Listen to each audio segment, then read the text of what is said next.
கிராமமாக சென்று தேசபக்தி கொள்கைகளை விதைத்தார். நெருக்கடி நிலை காலத்தின் அடக்குமுறைகளை கண்டு அஞ்சாமல் ஒரு சாதாரண காரியகர்த்தாவாக களத்தில் நின்றார். அந்த ஆரம்ப கால உழைப்புதான் பின்னாளில் அவரை ஒரு விருட்சமாக வளர்த்தது. தென்னிந்தியாவில் பாஜகவின் வளர்ச்சியில் சி.பி. ராதாகிருஷ்ணன் அவர்களின் பங்கு முக்கியமானது. 1996 தமிழக பாஜகவின் மாநில செயலாளராக நியமிக்கப்பட்ட அவரின் கட்சி பணி அவரை தேர்தல் களத்திற்கு அழைத்துச் சென்றது. 2008 மத அடிப்படைவாதிகளால் கோவையில் நடைபெற்ற குண்டுவெடிப்பின் போது அச்சமான சூழல் நிலவிய போதும் தீரத்துடன் பணியாற்றினார். அந்த தேர்தலில் தேசத்தின் பாதுகாப்பை கருதியும் தேச வளர்ச்சிக்காகவும் பாஜக ஆட்சி அமையும் பொருட்டு திரு சி.பி. ராதாகிருஷ்ணன் அவர்களை 1.5 லட்சத்திற்கும் அதிகமான வாக்குகள் வித்தியாசத்தில் வெற்றி பெறச் செய்தனர் கோவை மக்கள். நாடாளுமன்றத்தில் தமிழகத்தின் உரிமைகளுக்காகவும் திருப்பூர் பின்னலாடை துறையின் வளர்ச்சிக்காகவும் அவரின் குரல் ஒலித்தது. அவர் ஆற்றிய பணியின் காரணமாக மக்கள் ஆதரவுடன் 1999 மீண்டும் வெற்றி பெற்று திரு வாஜ்பாய் அவர்களின் நம்பிக்கைக்குரியவராக மாறினார். நாடாளுமன்ற உறுப்பினராக இருந்த காலத்தில் ஜவுளித்துறைக்கான நாடாளுமன்ற நிலைக்குழுவின் தலைவராக பணியாற்றினார். பொதுத்துறை நிறுவனங்களுக்கான நாடாளுமன்ற குழு மற்றும் நிதிக்கான ஆலோசனை குழு உறுப்பினர் என பல பொறுப்புகளை வகித்தார். 2004 திரு ராதாகிருஷ்ணன் அவர்கள் நாடாளுமன்ற குழுவின் சார்பில் ஐநா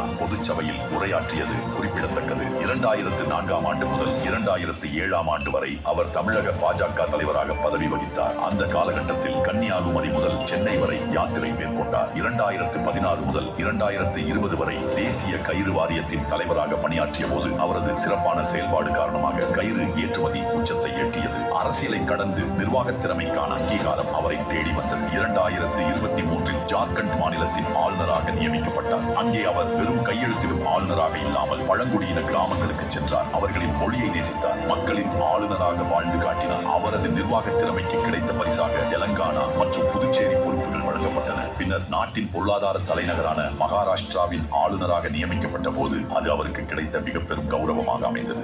2025 சரித்திரம் திரும்பியது. பாரத பிரதமர் திரு நரேந்திர மோடி அவர்களின் ஆசியுடன் அவரை இந்தியாவின் துணை குடியரசுத் தலைவர் வேட்பாளராக அறிவித்தது பாஜக தலைமையிலான தேசிய ஜனநாயக கூட்டணி. வேற்றுமையில் ஒற்றுமை காணும் இந்த தேசத்தில் தெற்கில் இருந்து ஒரு குரல் வடக்கே ஒலித்தது.